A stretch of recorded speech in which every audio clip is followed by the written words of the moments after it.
చిట్యాల్ మొన్న మనం అందరం పోయినాము, అంత జనం అందరు చూసిండ్రు.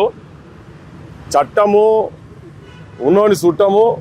ఈ చట్టాలన్నీ కూడా కొంతమంది పైన ఉన్నటువంటి వాళ్ళ చేతులలోనే వాళ్ళు ఎట్లా అనుకుంటే అట్లా వాళ్ళు ఇష్టం వచ్చిన వాళ్ళ మీద కేసులు పెడతారు, వాళ్ళు ఇష్టం వచ్చిన వాళ్ళను లోపల పంపిస్తారు, వాళ్ళు ఇష్టం వచ్చిన వాళ్ళ మీద శిక్షలు వేసేందుకు ఒక నిదర్శనము. మొన్న పుల్లా రవితేజ ఒక 22-23 ఏండ్ల నుంచి జర్నలిస్ట్గా పనిచేస్తున్నటువంటి వ్యక్తి ఒక రైతుకు సంబంధించిన అంశాన్ని, ఒక మోసాన్ని బయటికి తీసుకొచ్చి చూపి, అంతకుముందు ఆ రైతు దీక్ష చేసిండు. ఒక 4-5 రోజులు దీక్ష చేసినాక కూడా కేసులు పెట్టకుంటే, పోలీసు వాళ్ళు కేసులు పెట్టకుంటే,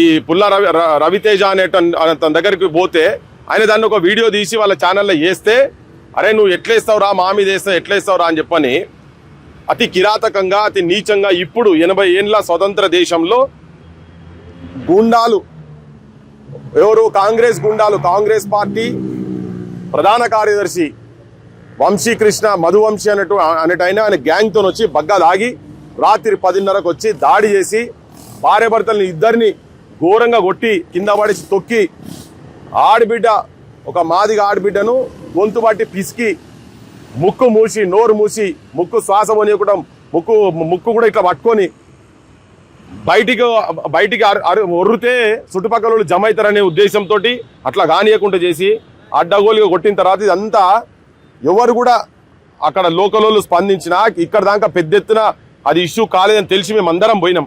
ఆడికి పోయిన తర్వాత చూస్తే ఎంత అన్యాయం అంటే, ఏవని ఎవరైతే మధువంశీ ఉన్నాడో మధువంశీని అరెస్ట్ చేయలేని తప్పించే ప్రయత్నం జరుగుతూ ఉండే. మేము పోయిన తర్వాత అక్కడ సమాజానికి, పోలీస్ డిపార్ట్మెంట్కు, ప్రభుత్వానికి అందరికీ చెప్పింది ఏంటంటే, A1 ఉన్నటువంటి మధువంశీ వెలమాయన్నే, అక్కడున్న డిఎస్పీ సంపత్రావు వెలమాయన్నే, మన భూపాల్పల్లి ఎమ్మెల్యే కూడా గండ్ర సత్యనారాయణరావు కూడా వెలమాయన్నే. ఈ ముగ్గురు కలిసి ఒక మాదిగ బిడ్డ మీద దాడి చేసిరని చెప్పిన తర్వాత వాళ్ళ మీద యాక్షన్ లేదు అని అంటే, తర్వాత పెట్టిండ్రు. ఆ డిఎస్పీ గారిని తీసేసి ఇంకో డిఎస్పీని అక్కడ తీసుకొచ్చి పెట్టిర్రు.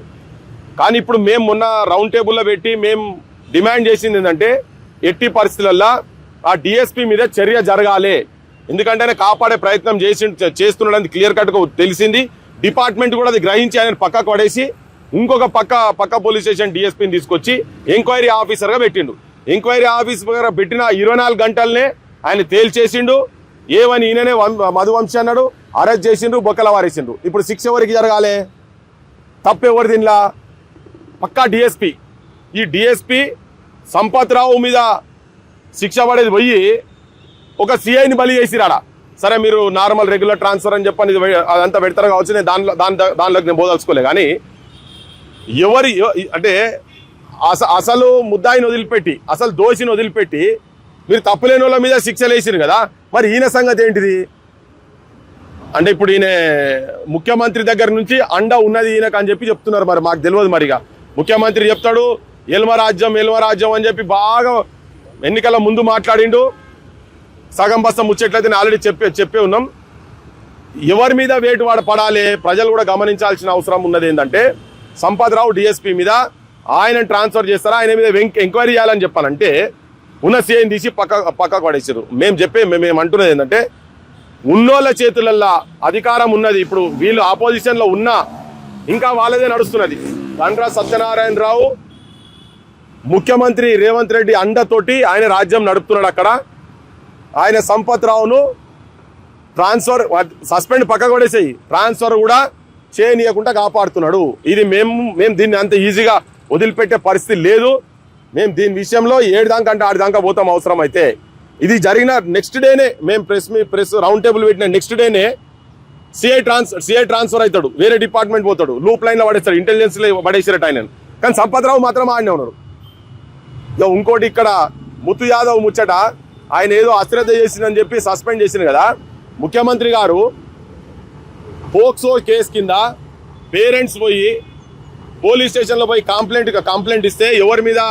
కేంద్ర మంత్రి బండి సంజయ్ కొడుకు మీద కంప్లైంట్ చేస్తే, నువ్వు ఒక 10 రోజులు ఆయనను ఎట్లా కాపాడినవో ముఖ్యమంత్రి నీకెరికే, పోలీసు వాళ్ళకెరికే, సమాజానికి కూడా మొత్తం తెలిసిపోయింది, తెల్లమైంది. మళ్ళా మా బోటలో అందరం దాని మీద ఎగబడితే అప్పుడు నువ్వు ఆ పిల్లగాన్ని తీసుకొచ్చి అరెస్ట్ చేసిర్రు, లోపడిపోయిండు. కానీ ఇక్కడ మేము మళ్ళీ చెప్తున్నాం, అంటే మరి ఈయనను కాపాడింది ఎవరు? ఒకవేళ ఇక్కడ ఈ కొండా సురేఖకు సంబంధించిన రక్షించే ప్రయత్నం చేసినని చెప్పని ముత్తు యాదవ్ మీద శిక్ష పడ్డది కదా, మరి నువ్వు 10-15 రోజుల దాకా నీ ఎంబడి స్టేజ్ మీద బండి సంజయ్ కూర్చుంటాడు, ఆయన ప్రధానమంత్రి పక్క కూడా కూర్చొని ఉంటాడు. మరి ఇప్పుడు నువ్వు కాపాడినట్టే కదా, మరి శిక్ష ఎవరికి ఇవ్వాలి ఇక్కడ? అది ఒక అంశం. అయితే ఇంకొక అంశం కూడా ఏంటంటే పోక్సో చట్టం కింద, ఇది నేను గతంలో కూడా చెప్పినా మళ్ళీ చెప్తున్నా, సెక్షన్ 19 ప్రకారం ఎవరికైనా అంటే పోక్సో చట్టం కింద ఎవరి మీద కేసు ఉంటుందో వాళ్ళ సమాచారం తెలిసి దాచిపెట్టినా, ఆయనకు షెల్టర్ ఇచ్చినా, నువ్వు ప్రభుత్వానికి చెప్పకుండా ఉంటే తన కూడా దోషిగా అతని మీద కూడా కేసు పెట్టాలి. సెక్షన్ 19 కింద 6 నెలలకు తగ్గకుండా శిక్ష పడేటువంటి చట్టము పోక్సో చట్టం కింద ఉంది.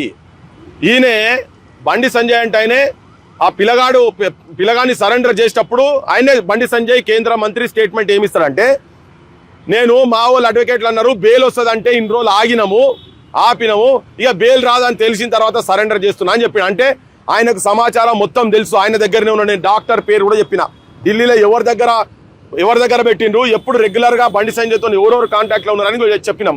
మరి ఇప్పుడు బండి సంజయ్ని ఇప్పటిదాకా బొక్కల పడేలే, బండి సంజయ్ మీద శిక్ష జరగదు. అంటే బండి సంజయ్ రేవంత్ రెడ్డి ఇద్దరు ఒకటే, ఇక్కడ బీజేపీ కాంగ్రెస్ పార్టీ ఇద్దరు ఒకటే అని జనం అనుకుంటున్నారు. మరి ఆయన మీదనేమో శిక్ష ఉండదు, బండి సంజయ్ మీద శిక్ష ఉండదు.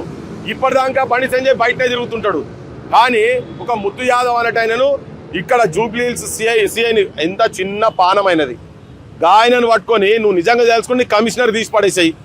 24 గంటలు 48 గంటలు అన్నారు కదా, క్షణంలో వైర్లెస్లలో ఏ సిఐ ఎక్కడ కూర్చున్నాడు, ఏ హోటల్లో ఛాయ్ తాగుతున్నాడు, ఇంటికాడ కూర్చున్నాడా, బందోబస్తులో ఉంటాడా, అన్ని సమాచారం తెలుసు కదా. మరి అప్పటిదాకా తాత్సారం అవుతున్నది అన్నప్పుడు మరి మీ పైన కింద నుంచి పైదాకా ఆఫీసర్లు ఏం చేస్తున్నట్టు, ఏసీపీలు ఏం చేస్తున్నారు, డీసీపీలు ఏం చేస్తున్నారు, కమిషనర్లు ఏం చేస్తున్నారు? మరొక మామూలుని ఎవరు అడిగేటోళ్ళు లేరు, వాళ్ళ గురించి ఎవరు మాట్లాడరు. ఎందుకంటే ఇప్పుడు ఏ సామాజిక వర్గం ఉన్నదో ఆ సామాజిక వర్గానికి సంబంధించిన మంత్రులు ఉన్నారు కాబట్టి వాళ్ళు కూడా కొట్లాడతారు. వీళ్ళు నోరు లేని వాళ్ళు ఇద్దరు వాళ్ళే ఉన్నారు, మీ వాళ్ళ చేతులలోనే ఉన్నది. మరి వీళ్ళ గురించి ఎవరు మాట్లాడాలి? ఇప్పుడు మా బోటలో మాట్లాడాలి. ఇప్పుడు దీని బాధ్యత నిజంగా టైంకి అరెస్ట్ కాలేదంటే సిఐ కాదు కమిషనర్ బాధ్యుడు అవుతాడు నా దృష్టిలో. మరి కమిషనర్ మరి నువ్వు రోజంతా ఏం చేస్తున్నావు? కమిషనర్ ఎప్పటికప్పుడు వాళ్ళకి సమాచారం పోతుంటుంది కదా, సెట్లలో సమాచారం పోతుంటుంది కదా. ఒకవేళ కాపాడే ప్రయత్నం చేస్తున్నాడు అనుకో, నీ ఇంటెలిజెన్స్ ఉంటుంది, నీ టాస్క్ ఫోర్స్ ఉంటుంది. మా బోటలో నువ్వు ఏం చేయకుండానేమో రాత్రి పూట 12 గంటలకు వచ్చి 3 టీంలు, టాస్క్ ఫోర్స్ ఒకరు, ఇంటెలిజెన్స్ ఒకరు, లోకల్ పోలీసు తెలియకుండా పక్క పోలీసు ఓడు, ఈస్ట్ జోన్ అంటాడు, వెస్ట్ జోన్ అంటాడు. ఇట్లా అరెస్టులు చేసేందుకేమో ముంగడికి వస్తారు. ఇప్పుడు ఒకరు తప్పు చేసి శిక్ష ఒకరి మీద నెట్టి చేతులు దులుపుకునే ప్రయత్నం జరుగుతున్నది.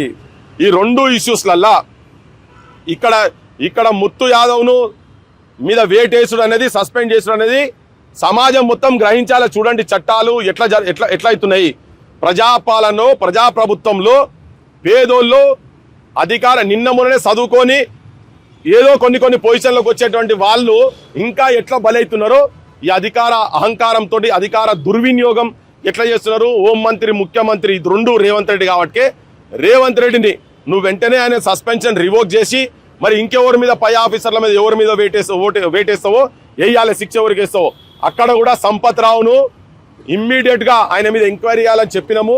మళ్ళీ చెప్తున్నాం, మీరు అనుకుంటున్నావు ఒక రౌండ్ టేబుల్ పెట్టిర్రు ఆడిదాకా పోయినరు వదిలిపెడతారని, అంత ఈజీగా వదిలిపెట్టాం. సంపత్ రావు మీద ఆడ శిక్ష జరగాల్సిందే. లోకల్ గండ్రా సత్యనారాయణరావు కూడా ఆయనే కన్నుసన్నల్ని ఆయన్నే కాపాడుతున్నాడు.